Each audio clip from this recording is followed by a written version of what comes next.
Muy buenas noches, amigos televidentes. Muchísimas gracias por su preferencia. Gracias, mil gracias por disfrutar en compañía de todos nosotros la entrevista 8 en punto. Esta noche, antes de iniciar, es importante que demos las disculpas del caso, porque esta noche ya habíamos franqueado en nuestras diferentes redes sociales y a lo largo de esta semana habíamos anunciado la visita del señor presidente de la República, Mauricio Funes, para esta noche acá en esta tribuna de entrevistas. Las disculpas del caso porque el señor presidente está indispuesto de salud. Desde acá le deseamos que se recupere pronto, pero desde ya queremos hacer un compromiso a palabras del mismo presidente de la República para el otro miércoles de la otra semana, y él estará acá en 8 en punto, tal y como lo ha prometido. Que se recupere pronto, porque sabemos que está muy pendiente de la entrevista 8 en punto el señor presidente de la República, Mauricio Funes. Y vamos a analizar, por supuesto, los 4 años de gestión.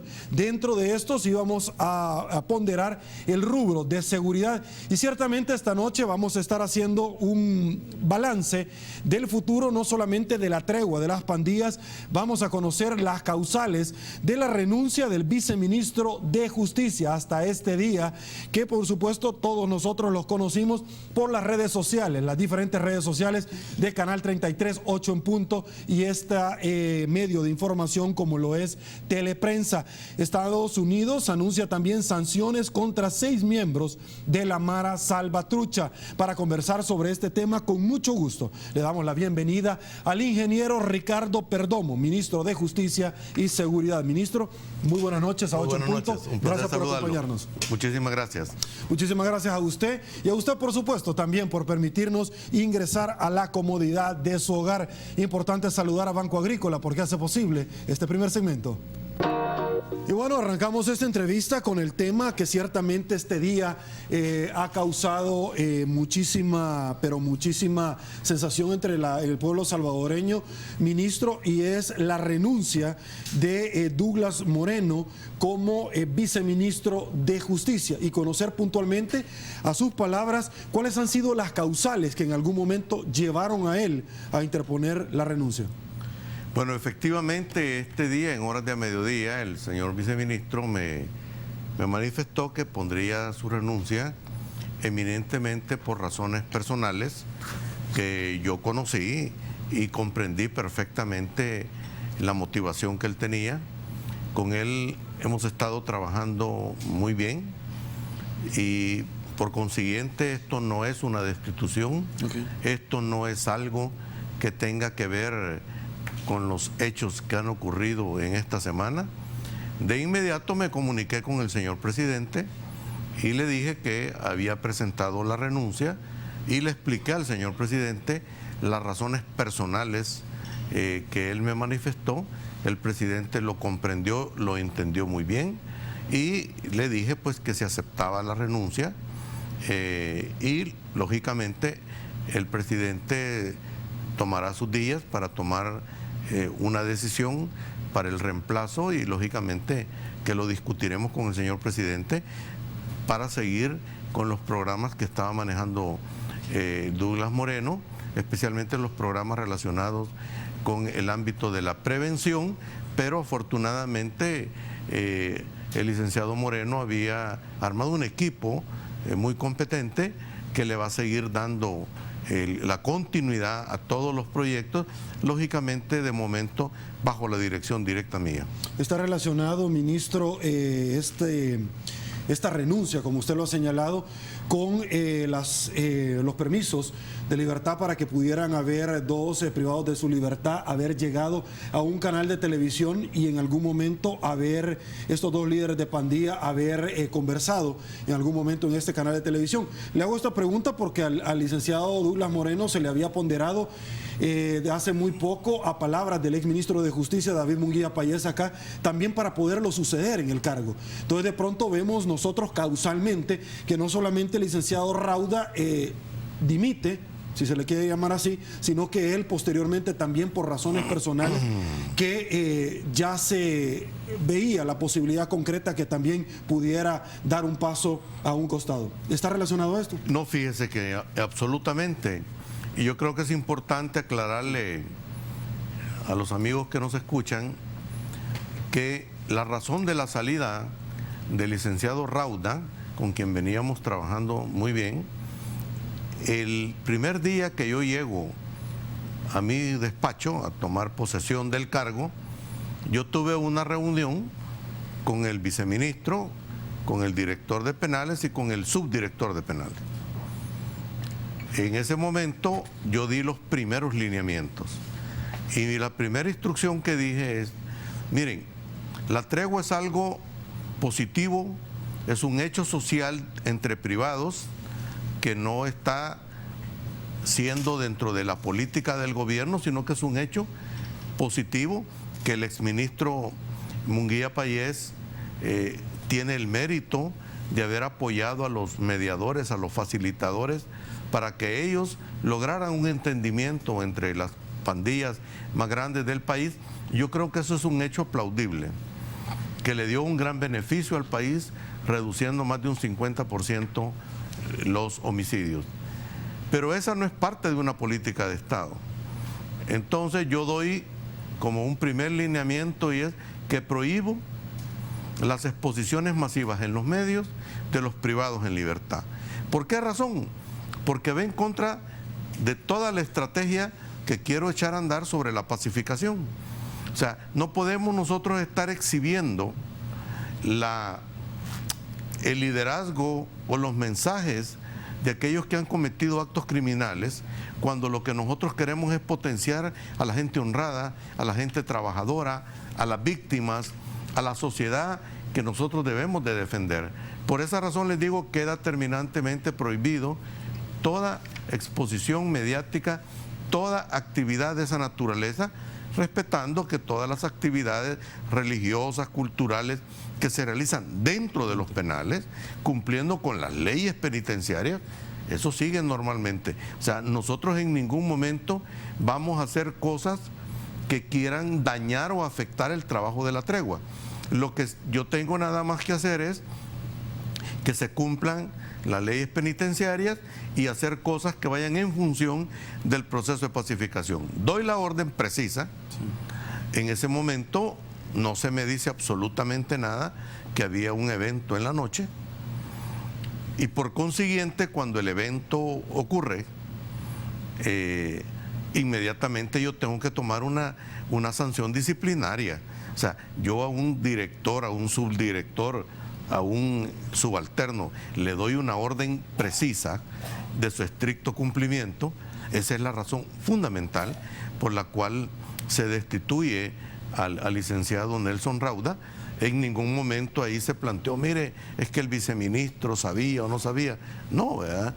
Para eso seguimos haciendo las investigaciones del caso, y en forma paralela es atribución y derecho del fiscal, que ha iniciado una investigación. Este día tengo entendido que citaron al viceministro Moreno, ya habían citado a los directores de los centros penales de Barrios y de Cojutepeque. Ahora, obviamente con antelación, cuando usted llega a su cargo, esto ya se había dado trámite a una solicitud, porque yo lo he dicho en reiteradas ocasiones, uno solicita como prensa dentro de una entrevista y los funcionarios son los que al final autorizan. Sin embargo, la pregunta para muchas personas era ¿por qué no se destituyó al viceministro de Justicia? Y puntualmente Douglas Moreno dijo: vamos a investigar en detalle la mala concepción, pero el que estaba a cargo era yo, y fuimos mal informados en la forma en que se iba a realizar esto.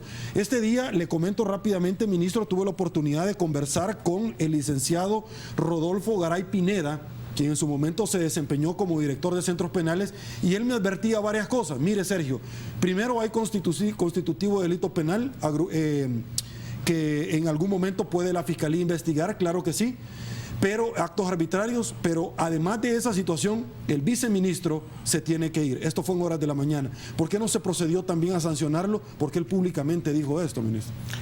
Yo creo que las investigaciones que tengan causales o comisión de delitos, creo que ese es el trabajo de la Fiscalía. Sí. La decisión que yo tomo de pedirle de destituir al licenciado Rauda es porque se incumplió una orden que yo había dado en la mañana.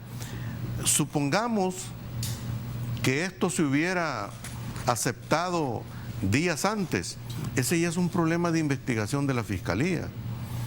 Yo a quien le doy la orden precisa fue a él. Y le digo, ¿está clara esta orden? Se me cumple al pie de la letra. Si se viola, entonces inmediatamente, ¿qué es lo que tengo que hacer yo? Cuando es una falta grave, que además atenta contra la salud mental, la imagen que queremos proyectar a los niños, a los jóvenes, a la sociedad, y que va en contra de la estrategia. Yo les explico la estrategia de pacificación nacional y en base a eso prohíbo. Y le doy la orden a él como el responsable directo de centros penales, y que de acuerdo a la ley, en el artículo 92, él tiene ciertas facultades dentro de lo que son las movilizaciones o beneficios de los reos. Entonces, si yo le doy la orden a él y no me la cumple, ¿qué tengo que hacer? Destituirlo. Okay. Ministro, de alguna u otra forma también usted ponderó, usted venía también de la cosa pública del Estado, de otra magistratura muy, pero muy interesante, entiéndase magistratura con un cargo público de relevancia como el que usted venía desempeñando. ¿Tiene algo que ver esto con las publicaciones en un rotativo de que los reos tenían Facebook al interior de los centros penales, de que se estaban realizando extorsiones, se seguían realizando extorsiones desde los centros penales y obviamente la autoridad se delega más no la responsabilidad y el responsable era el director de centros penales? ¿O solamente estamos hablando de que fue aisladamente el hecho de que haya permitido la salida de estas dos personas? Efectivamente, o sea, mi primer día de trabajo, ¿verdad? Doy una orden, no se cumple, destituyo. Ahora, nosotros seguimos revisando procedimientos, porque de nadie es secreto de que entran ilícitos a los penales, sí, que en un determinado momento han habido extorsiones que se producen dentro de los penales, que no necesariamente solo es imputable a las pandillas, sí, y esa es parte de toda una estrategia dentro del plan de seguridad para parar las extorsiones, que incluye el pedido de colaboración que le he hecho a las compañías telefónicas para que nuestros bloqueadores de señal operen efectivamente en los centros penales, para aumentar los niveles de registros y para de esa manera nosotros proteger al ciudadano de este tipo de extorsiones. Lógicamente el plan antiextorsiones es más grande, es más integral, pero en el aspecto puntual de la llamada desde los penales o el traslado de operaciones de dinero a través de celular, que eso nos ha disparado a nosotros la ola de extorsiones, son medidas que las vamos a tomar y que vamos a hablar seriamente con las compañías telefónicas. Ya lo estamos haciendo, pero esto es parte de un trabajo continuo y cotidiano de estar vigilando el acceso de ilícitos a los penales, que eso no tiene que ver nada con la tregua.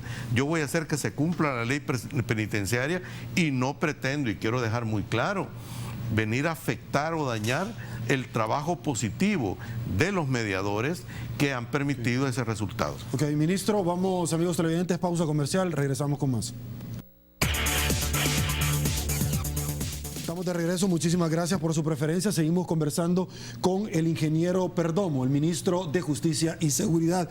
Ministro, antes de dedicarnos puntualmente a un apartado muy especial, que es el tema de la tregua, y dejar claramente que la última encuesta de la Universidad Tecnológica del CIO determina que más del 70% de los salvadoreños no están a favor de la tregua, o mejor dicho, creen que existe una especie de oscurantismo, que no hay una transparencia sobre este tema. No es exclusividad del señor fiscal general de la República y otras autoridades con relación a este tema.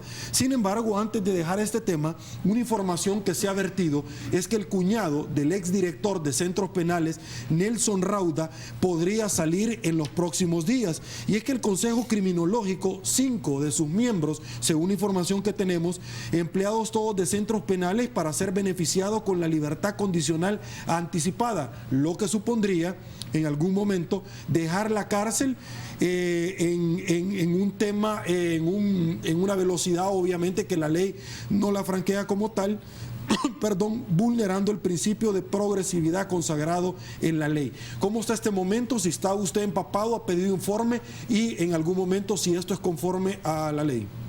Mire, efectivamente, esta noticia que en un determinado momento salió en los medios de la situación del cuñado y que salió el licenciado Rauda aclarando, yo quiero decirle algo sobre esto.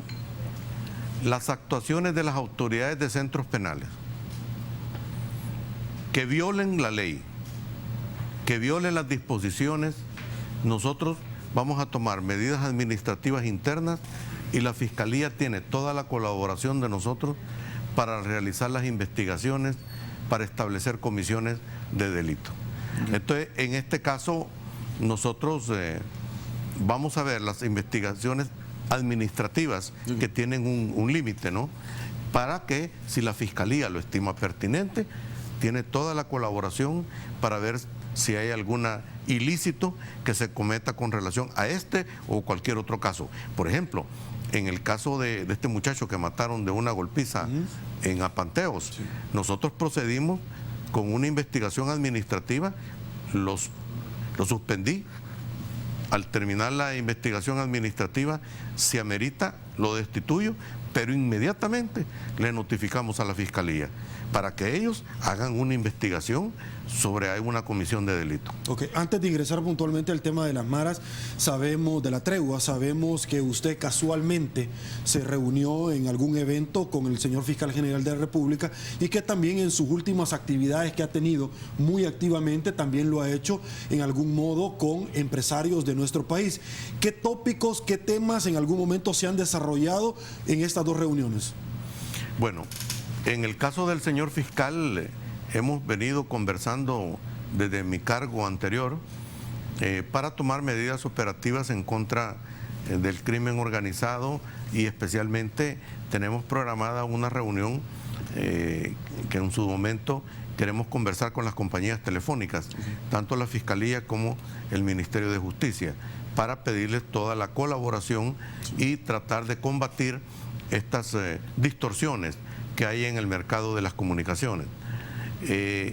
Con los señores empresarios les planteé cuál es el nuevo plan y la política de seguridad, así como también todo el proceso de pacificación nacional basado en un pacto social y en la contribución de los empresarios para abrir oportunidades económicas que no significa necesariamente solo dar empleo, sino que también facilitar el desarrollo de micro y pequeñas empresas. Perdón que lo interrumpa en este tema porque nosotros publicamos una nota acá en Canal 33 en Teleprensa y usted decía, mire, en alguna manera actividades, puntualmente un ejemplo que me parece que es ilustrativo, como aquellas personas que son subcontratadas para cortar las ramas de los árboles y dejar en libertad los cables de telefonía, fácilmente en temas de reinserción, estos privados de su libertad que han gozado de este privilegio podrían ser contratados. De hecho ya lo está haciendo la compañía distribuidora de energía eléctrica. Nos informaron ahí de AES que ellos están contratando en diferentes lugares a personas que se han salido de las pandillas y que quieren tener una vida digna, decente de trabajo, y ellos le han permitido hacer la poda de árboles para mantener libres las líneas de distribución eléctrica. A modo de ejemplo, ¿verdad? Ok, a modo de ejemplo. En términos de prevención, siguen los municipios de paz, se van a hacer los desembolsos correspondientes que el presidente de la República ya había manifestado en su momento. Mire, si quiere le aclaro un poco cómo entra esto. La tregua es un hecho social entre privados con apoyo de los mediadores y que las autoridades del gobierno le facilitaron a los mediadores para que ellos tuvieran un acercamiento y se propiciara un diálogo que se le llamó tregua y que eso le dio beneficios al país, permitió conocer una dimensión mayor del problema de las pandillas, permitió en un determinado momento conocer las demandas, las exigencias de los miembros de las pandillas privados de libertad y del liderazgo que ellos ejercen sobre su organización. Ese es un hecho importante, pero el gobierno, eso no era política del gobierno. Ahora viene el gobierno y monta una política de seguridad. ¿En qué está basada la política de seguridad? Miren, señores, qué bien la tregua, pero nosotros lo que queremos ahorita es terminar, desescalar la violencia de las extorsiones, del robo, de los hurtos, de la agresión, y nosotros nos ponemos del lado de la sociedad honrada. Y entonces venimos nosotros y le decimos, vamos a construir un diálogo, pero a través de un pacto social, para que se dialogue a nivel municipal, a nivel departamental, a nivel nacional, pero con más actores, que entren las iglesias católicas, evangélicas, las universidades, las ONG, el apoyo de los partidos políticos y sobre todo de la empresa privada, en el sentido de que sea la sociedad organizada, y comenzamos en los municipios libres de violencia, que ellos dialoguen. El gobierno no va a dialogar con las pandillas, va a dialogar la sociedad en cada lugar, sus líderes naturales, sus autoridades locales, y entonces van a comenzar a plantear los problemas. Señor, ya no me extorsionen. Bueno, yo de contrapartida quiero trabajo o oportunidades decentes. Magnífico. Entonces vemos, la sociedad nos va a decir, miren, gobierno, nosotros en tal municipio requerimos más atención en salud o educación, y de parte de la empresa privada o de la cooperación internacional, este tipo de actividades productivas para que ellos vayan dejando esta organización delictiva y se reinserten a la sociedad. Entonces va a venir el gobierno y les va a decir, de acuerdo, sociedad civil, pero mire, yo le quiero poner dos prerequisitos. Uno de ellos es que las personas renuncien a seguir cometiendo ilícitos. Ahora, los que cometieron ilícitos, la ley los va a perseguir y se van a procesar. El que ya cometió ilícitos, las autoridades tenemos la obligación de procesarlo judicialmente. Ahora, yo he conversado en esta tribuna de entrevista, ministro, con algunos facilitadores, con algunas personas que están directa o indirectamente con relación a este tema de la tregua entre las maras. Y ellos en algún momento decían, mire, lo que pasa es que el tema de las extorsiones no entra dentro de este paquete, porque si no, ¿y de qué van a vivir? ¿Es justificable esto? No, de ninguna manera. Por eso le digo, pero es que la tregua no es una política del gobierno. Para el gobierno yo no voy a permitir que independientemente le sigan extorsionando y sobre todo sangrando a la gente más pobre de este país. Eso no puede ser. Entonces, si en el diálogo social nosotros ponemos dos prerequisitos, que me renuncien a las actividades ilícitas, eso significa no matar, no extorsionar, nada, y se reinserta. Y el otro es que el control territorial es del Estado. Nadie se puede abrogar y decir, es que yo en esta colonia voy a cobrar renta porque ve ahí mando. No, señor. Entonces, ¿qué es lo que pasa?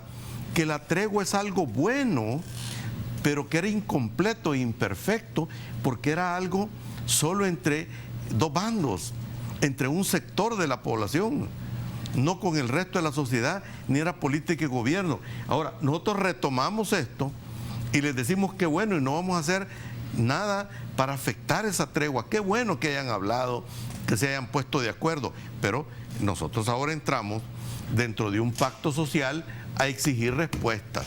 Señores, ¿vamos a entrar? Perfecto. Si se van a reinsertar, pero nosotros vamos a aumentar la eficacia policial.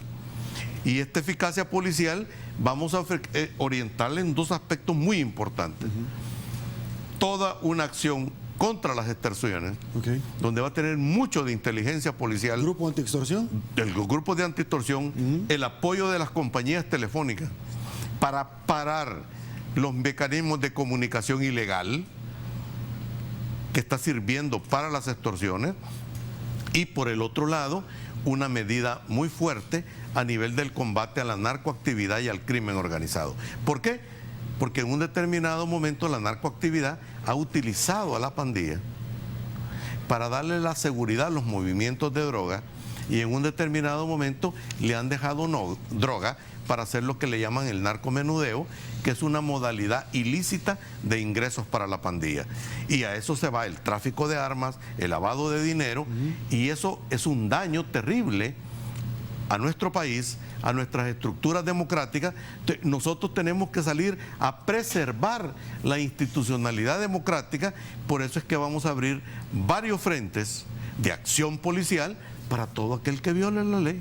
Ok, ministro, bueno, antes de tomar esta pregunta que me parece que es muy importante, también es importante decirlo que en la Asamblea Legislativa ha estado discutiendo no solamente con representantes de gobiernos como lo es Guatemala o Colombia, sobre la ley precisamente que le pueda dar como un instrumento a ustedes la posibilidad de quitarle todos los activos, las piernas económicamente a un crimen organizado, incluyendo no solamente la articulación de tribunales especiales, sino que en algún momento algún tipo de organismo como lo es precisamente los grupos anti-extorsión. Excelente, mire, nosotros le pedimos a la Asamblea que esta ley de extensión de dominio y la parte que ahorita tienen en discusión en la Asamblea, que es la administración de estos bienes que resulten de la extinción del dominio, es vital para el combate. ¿Por qué razón? Mire, la narcoactividad y el crimen organizado hay que golpearla por el lado del patrimonio, por el lado del patrimonio y de los flujos de capitales.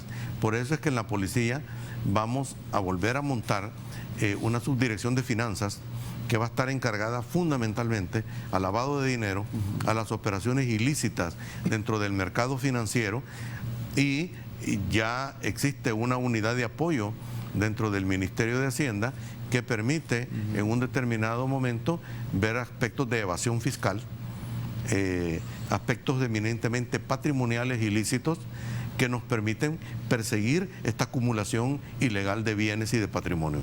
O sea, esto es vital para el combate de esto.